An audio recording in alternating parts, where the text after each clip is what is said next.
नहीं तुसी पंजो फैसला करके आए सो कि मेरे तो अलावा सारे ने काले कपड़े पाने ने आज ब्लैक डे। नहीं नहीं, इसको कहते हैं हसीन इत्तेफाक। आप ऐसा करें हसीन मुझे दे दे, इत्तेफाक अपने पास रख लें। इनकी तबीयत बड़ी रंगीन हुई है आज। माशाल्लाह स्वेटर से देख रही हूँ मैं, मुझे लगता है ये काले रंग का असर है।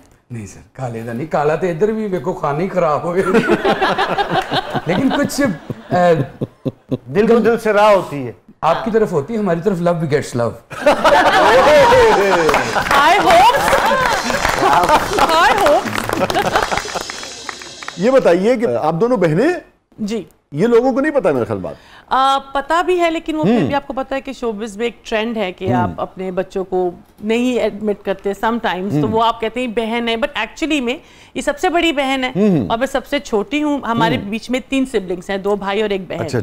आई एम द यंगेस्ट और ये एल्डेस्ट है, तो मैं इनको माँ ही बोलती हूँ। मेरे फोन में भी इनका माँ के नाम से ही है। ठीक है। सो आई थिंक बड़ी बहन भी माँ ही होती है। तो मेरी जब मदर की डेथ हुई थी, आई वाज 18, तो मैं इनके साथ ही बचपन से बहुत ज़्यादा कनेक्टेड रही हूँ।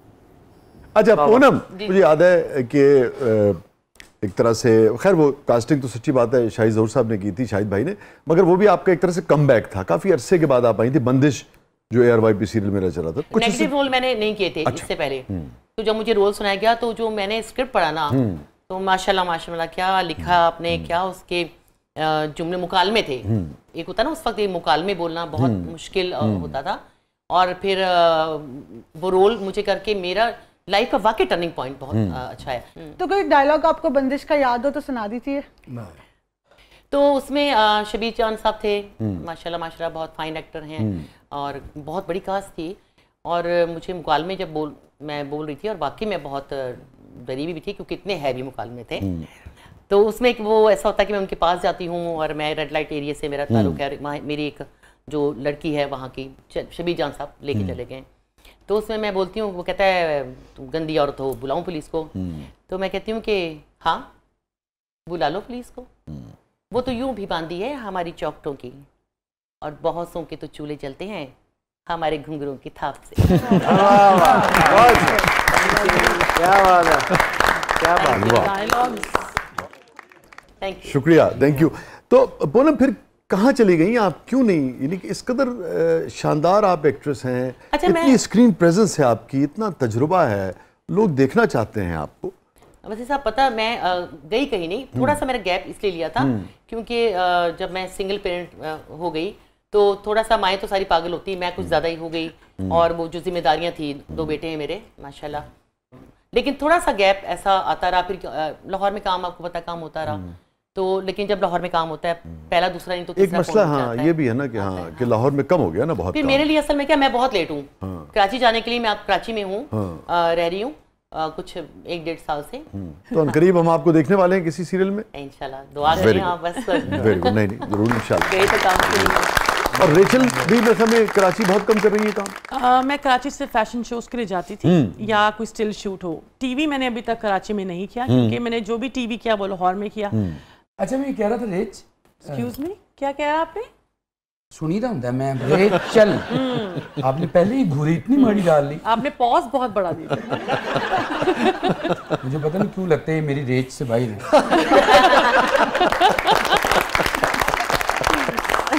अच्छा पूनम, जिस जमाने में आप काम कर रही थी पाकिस्तान टेलीविजन में खास तौर पर, चूंकि चैनल भी एक ही था और अपना, तो कितने बड़े बड़े लोग, अदाकार अदाकाराएं, कौन कौन काम कर रहा था? अगर मैं आपसे पूछूं कि पूनम को क्या क्या याद आता है, तो कुछ अगर आप शेयर कर सकें। आप भी रेचल? जो भी याद आता है, बड़ा हसीन याद आता है। खालदा रियासत, रूही बानो जी, खालदा रियासत, हाँ, बड़े बड़े एक्ट्रेसेस और जिनके साथ काम किया मैंने, बड़े बड़े डायरेक्टर्स, यावर हयात, नुसरत ठाकुर जी। तो यावर साहब की, खालदा साहिबा की, उज़मा गिलानी की, रूही बानो की, किसी की भी कोई बात, कोई वाकया, कोई ऐसी चीज़ याद आती हो जो आप समझती हैं कि भाई लोगों तक पहुंचनी चाहिए? एक मुझे याद आता है, वैसे तो बहुत हैं, रूही बानो जी, माफ़ करें, हम लोग स्टेज प्ले कर रहे थे मुल्तान में। अच्छा।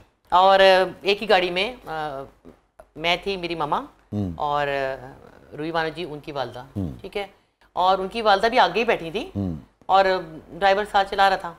तो उन्होंने अचानक कहा कि गाड़ी रोको। अब वो मुल्तान से आगे का रास्ता मुझे इतना वो याद, रास्ता था कि बीच में क्या आता है, लैया आता है, किन्होंने कहा? रूही मानो जी ने कहा कि गाड़ी रोको गाड़ी। तो उन्होंने अपनी वालदा को, उन्होंने कहा दरवाजा खोलो और अपनी वालदा को उतार दिया गेट से। तो अब हम यूं देख रहे हैं और आपको पता मेन सड़क होती है जो, ये भी नहीं कि किसी कोई घर है कि कहीं उतारा है। तो पीछे से मैं और हमारे यूं देख रहे हैं। ऐसा क्यों किया उन्होंने? अब ये याद नहीं कि क्यों उतार दिया था, लेकिन इतना मुझे याद है कि उन्होंने गाड़ी से उतारा था। लेकिन ये तब की बात है जब उनका थोड़ा सा जो मेंटली थोड़ा सा डिस्टर्ब थी, तो उन्होंने गाड़ी से उतार दिया और बाकी गाड़ी चल गई और हम लोग मुल्तान से चल पड़े। वो पता नहीं कैसे आई हैं। तो उस वक्त ज़हनी तौर पे वो हो चुकी थी। हाँ, काफ़ी वेरी सैड।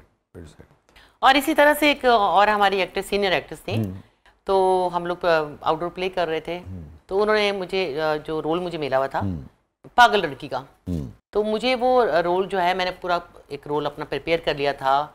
तो उनका जो रोल था वो था सीरियस, लेकिन ऐसा रोल होता है जिसमें आप लाइनें छोड़ते हैं एक रिदम के साथ और फिर आपको क्लैप होती है।